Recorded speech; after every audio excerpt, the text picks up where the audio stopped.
Hajj pilgrims and Government of India means Indian National Congress, Government of India, British government, you are great. Means your greatness is beyond the description.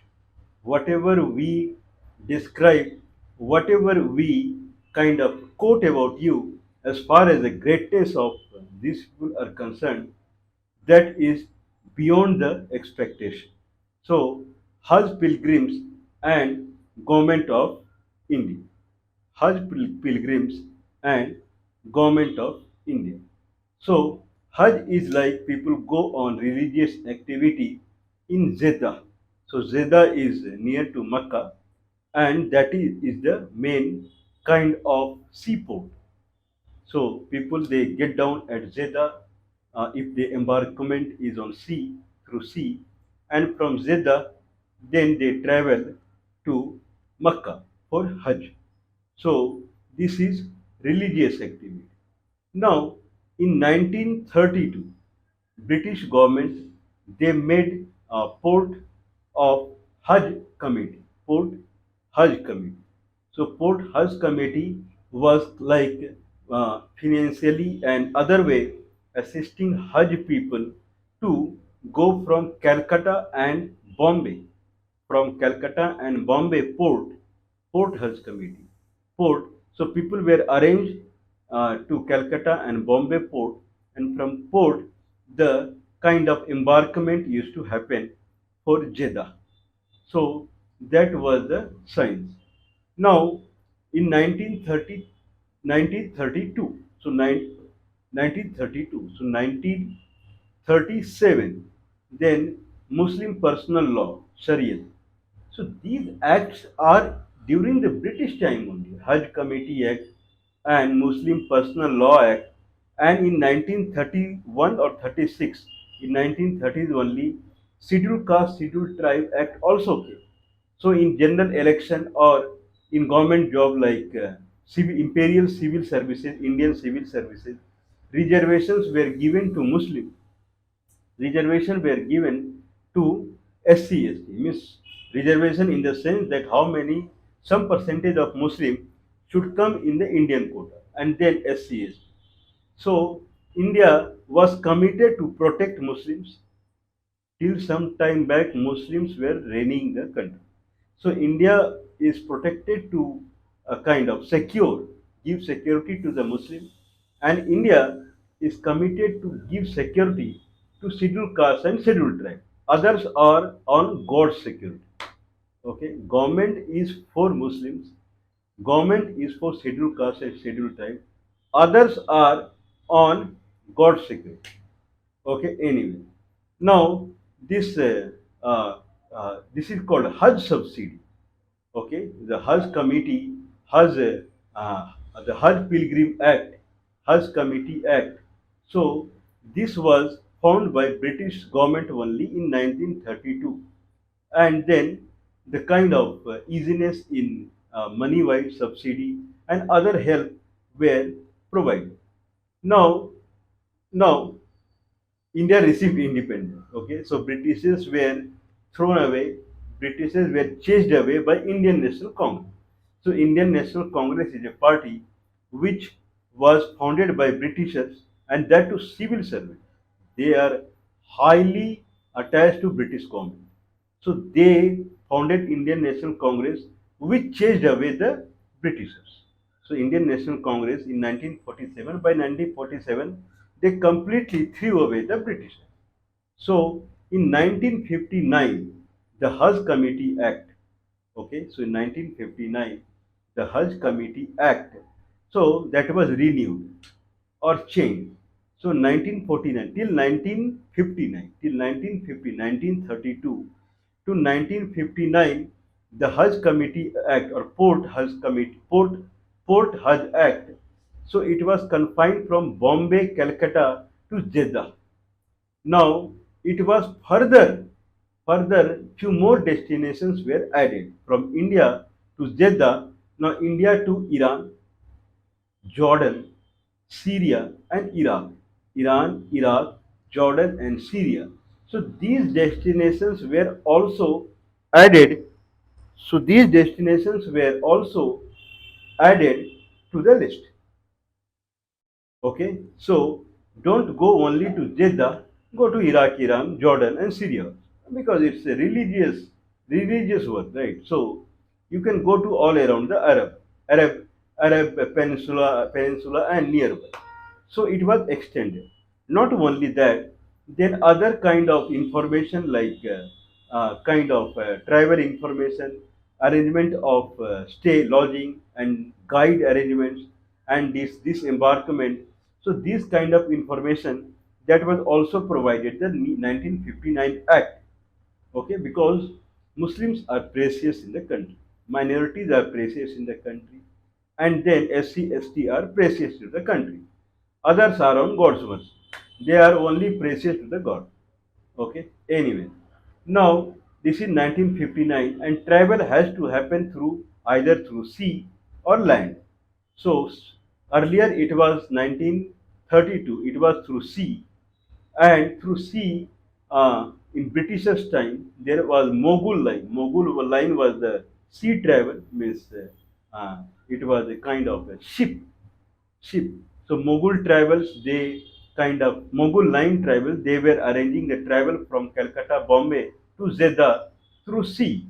And it was Mughal line travel, it was managed by some private British company. So those they were managing the travel, whatever. But it was funded and guided by British government. Now 1959, it was extended for Syria, Jordan, Iran and Iraq also. In addition to that, those places they can also travel, and then land was also added. So through sea and land they can travel. So arrangement, Hajj committee used to make the arrangement funded by Indian government. 1973 around 1973 around it the act was modified and air travel was added. Now you can go by air. Okay, why you will go by only land and sea? You are doing so big job for India. Going for pilgrimage and going for religious activity is highly precious in someone's life. It is highly precious to the society, and it is highly precious for the country. Okay, no one is saying anything here. Okay, but why government is behind it? That is a big question. Indian National Congress. So in 1973 around, then air was added. So go by air.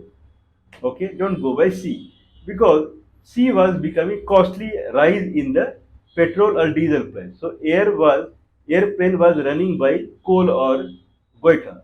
So that's why the air was added. It was not, so air flight was not going by diesel or petrol. So now the sea travel was modified to the air. Now you can go by the air.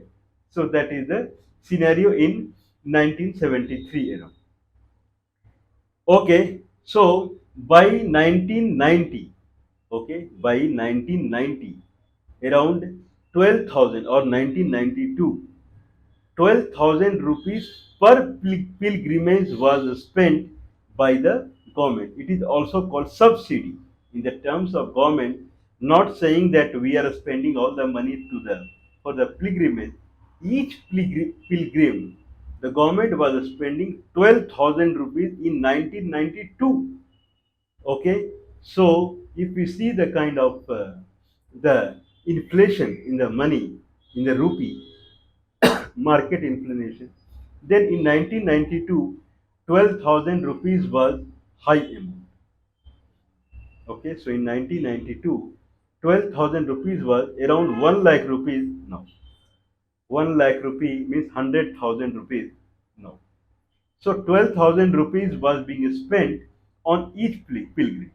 By 2000, around 1.5 million, 15 lakhs pilgrims had already traveled to Jeddah. Means maximum by airfare, air only. I would think so, because if you are giving for free, then people will increase. So it is like, means you are spending holidays, right? Means if you are getting full money, boss, if you are going for pilgrimage, it is so pious and auspicious work. You should see the society also, right? Means how other peoples are doing the pilgrimage in other religion, how they are going, in what condition they are. Means you are enjoying lavishly. So by 2015 lakhs, 1.5 million people they had traveled to Jeddah for, or I mean to Iran, Iraq, Syria, or Jordan also for the pilgrimage. That is a condition. By 2007, 1 lakh 20,000, around 120,000 pilgrimage they used to travel per year. That much. And around 47,000 plus, around 50,000 rupees was being spent on each pilgrim. 50,000 rupees by 2007, and 1 lakh 20,000 people used to travel. Not only that, okay, in airports, the separate terminals were arranged. I have personally seen in Hyderabad, Rajiv Gandhi International Airport, where for the Hajj pilgrim, everywhere boards are put that these are the terminals, this is the way for the Hajj pilgrim. So, in the airport, for the Hajj pilgrimage, separate terminals were arranged. Not only that, it is 50,000 rupees per pilgrim government was spending. Not only that, the domestic travel to reach the port, to reach the airport terminal, to reach the airport terminal, international airport terminal from their home. That arrangement was also arranged by the Hajj committee in this money. And not only that, meal, medical facility, lodging, everything was arranged in 50,000. Not then, in 2008, around 2008, the expenditure per pilgrim was more than 74,000 rupees. Okay, so total expenditure to the government on the Hajj pilgrim was around 900 crore rupees, around 1000 crore. 1000 crore rupees. Indian government was so rich by 2008, where 50% people do not have two-time food. 50% people they do not have two-time food, and all the price are in the sky. Okay, then 1000 rupees was spent, 1000 crore rupees was spent in Hajj pilgrimage and to Jeddah and Iraq, Iran, Syria, Jordan. Okay, through air. So if 1 lakh people had traveled from around 2007, if I say from 2002, 2008 or 2012 it existed, then another 1 million people. So around 3 to 4 million people they traveled. 30 means 20 30 lakhs people, 30 lakhs people they traveled by air for pilgrimage. Okay, now thanks to Supreme Court, Justice Alam and Justice Desai, okay, two judge bench in 2012 in some petition, they directed the government of India to stop the this Hajj committee, to stop the subsidy to the Hajj committee. It was too much. 1,000 crore was too much, and it is against the constitution, and it is against the teaching of the Quran. No religious activity would teach that from a country part of people would enjoy the pilgrimage and major people they see their face. Okay, no religious teaching would teach this. Certainly, means religion comes to kind of unite the society, right? Religion never comes to bifurcate or to divide the society, irrespective of any religion. If Quran comes, then it teaches to get united, right? You work together so that you grow in your life. Religion comes so that you grow in your life, irrespective of any religion. Religion never comes that you belong to this religion and you enjoy your life, leave other people in hell. Okay, so certainly if you see the teaching of Quran, then certainly it will discourage this kind of taking money. Especially the government of India is not spending money from its pocket. So the majority of the people who live in India, their pocket money are being spent for the Muslims pilgrimage. So certainly Quran preaching would be against this. I am sure about it. So the Supreme Court they guided government to scrap this subsidy to the Hajj committee in 10 years. So by 2022. So in 1912 this Supreme Court guided, and by 2022 they ordered to scrap the subsidy in the Hajj committee. It is not as per the Quran also, and it is unconstitutional. So by 2018 this Hajj committee the funding or lavishness, what I would rather say. So that was completely scrapped and stopped by 2018. So finally, this nightmare drama that started by Britishers in 1932, Port, Port Committee in 1932, and then 1937 Muslim Personal Law came, and in 1930s SC Act. Okay, now, this is the story that how much crore, how much thousands of crore Indian government spent when India is 900, India is 111 out of 125 in hunger. Half of the people they do not have two times food.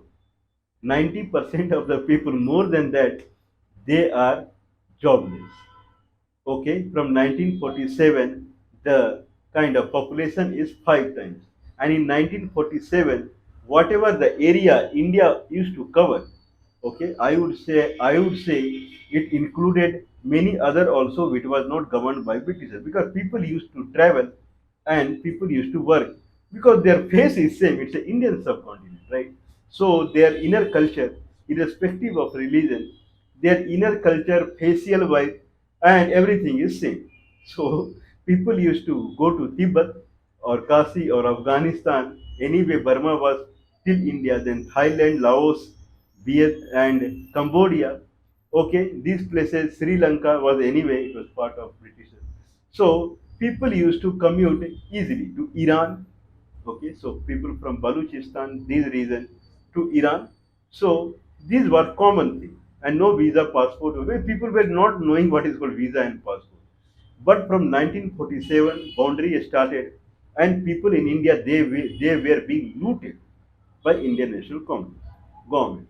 So one side, so question arises now, when this is the story, Hajj committee and funding the Hajj committee, 1,000 crore, around 74,000 rupees per pilgrimage, then question arises is that in 1947 Muslim population was 9%. 91% was non-Muslim population in India in 1947.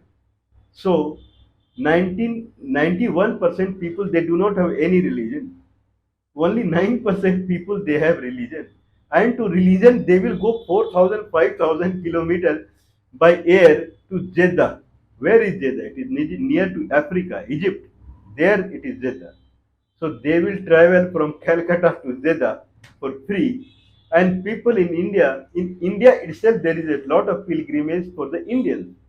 Okay, there like Vaishno Devi, or here Tirupati, or in Bihar it is like Vaidnath Dham.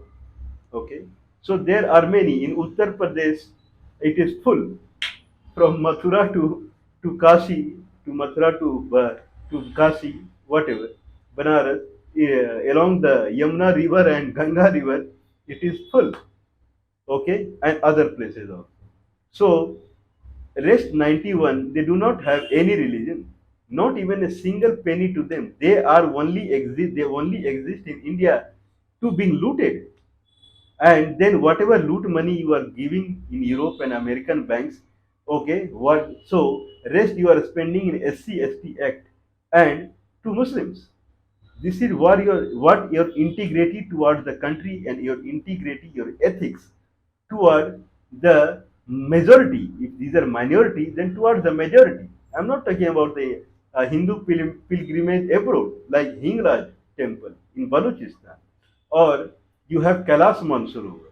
It is just along the border. Or Gansu, you have Shiva, Ganesha, and Kartikeyan paintings in caves. Or then Angkor Wat, the Vishnu temple in Cambodia. Okay, but Hindu religion is till Bali also. So, but I'm talking about these places where people can commute by road. This is not required. Okay, if someone is going to Hingla's temple or Kailash Mansarovar or to Angkor Wat, that is in Cambodia, okay, Vishnu temple. So this is not required. By bus or train also people can go, and 10,000 rupees is also enough if government arranges train or something like that. So full expenditure, 10,000 is more than enough. Okay, you don't have 10,000 rupees for majority of the people to go to Kailash Mansarovar or Angkor Wat or Hingla temple, but you have 74,000 rupees to send minority people to for Hajj. What you are trying to show to the people? Are you forcing people to get converted to Islam? Means this can be a kind of thinking that people would think, right? Means what you are trying to do with this? Means in 1947 the Muslim population was 9%. Now it is more than 14%. Okay, so Hindu population was around 90%. Now it is less than 79%. This is government data. It would be even less than that. Okay, so the Hindu population is dwindling. It is coming down day by day. Okay, people are getting converted to Muslims or Christianity. So these are the two religion where people are going. Okay, Hindus are reducing day by day, and then the population rise in this community are also high. Whatever, but this is matter of shame. I know. Means you are sucking money from majority community people and you are distributing in going to Hajj. You have no thinking of their livelihood. I'm not talking about sending them to pilgrimage. Sending them pilgrimage, the government would have never thought. But you have no thinking about their life. 1,000 crore rupees you are lavishly spending. People going to Jeddah, Makkah. Okay, if you are doing that, then do it for them also, or then don't do. Okay, now see the Hindu population in India. It is 79%, from 90% to 79. It is day by day reducing. Same condition is other countries. Go to Tibet or Kashi region, that is in China now, or Afghanistan, Pakistan, Burma, Sri Lanka, Bangladesh, okay, Bhutan. These places, the Hindu population has reduced a lot. Cambodia, 25% people were Hindu till some time back. Now there is nothing. Okay, so this is the condition. You have no care. You don't have any integrity. You have no connection with your country. Okay, what you want? Means people are there only to get looted. India is a democratic country. Democracy is only during the election. LPG, LPG, LPG. The majority of the people, they are only good for 500 rupees LPG. That is also not free. 500 rupees LPG cylinder, and then 500 LPG cylinder, and then 1 lakh rupees in their account yearly, and then 1 crore job immediately. They will not give anything. If they have not given anything in past 15 years, they had so many government in the state and center. If they had not given anything to the people, what they will give now? Certainly they will not give anything. This is their past. Muslim personal law, and then Hajj committee. Okay, and then democracy is only during the election. They go to the people only during the election, and they fire these kind of statement. Ola cab driver. If Ola cab driver meets one accident, then they arrest them immediately. But other guy, if he meets accident, then man, these are the things they are talking to the people at the time of it. This is a big thing. Cut amount will come to the account. Means the minority people, they are human because they are following Quran and whatever. That is their ethic. But majority of the people, they are goat and sheep. Means they are animal. Okay, Means just during the election, they go near to them and start saying LPG, LPG, LPG, LPG, LPG, 8,000 per month in the account. There is no discussion about what they have done, Hajj committee and those kind of things. So these majority people, they also have some religion. Okay, how they are kind of dedicated to serve majority of the people as far as religion is also concerned. No discussion about nothing. If the there should not be any discussion. I am saying there should, but if you have done in the past to other communities, then certainly for majority this should also be a discussion. Only LPG cylinder, Ola cab driver meets accident, and then 8,000 in the account. Okay, this is a discussion they make to the slaves. Means if Britishers considered Indian as slave and beggars, then they are also considering them as slave and beggar, because they know with one LPG cylinder and 8,000 rupees in account, people would jump to vote. Okay, and then after that, one election is done, then start GST, okay, VAT tax, and then overnight petrol price hike. Do whatever you want to do in 5 years. Do whatever you want to do. Gold is 75,000 rupees per 10 gram. I was thinking 60,000 rupees, 75,000 rupees per 10 gram. Do whatever you want to do in 5 years. Okay, there is no democratic system. It is pure like a dictatorship. Okay, it's like a dictatorship. In 5 years, it is like a dictatorship. And during the election, it is democratic system and home.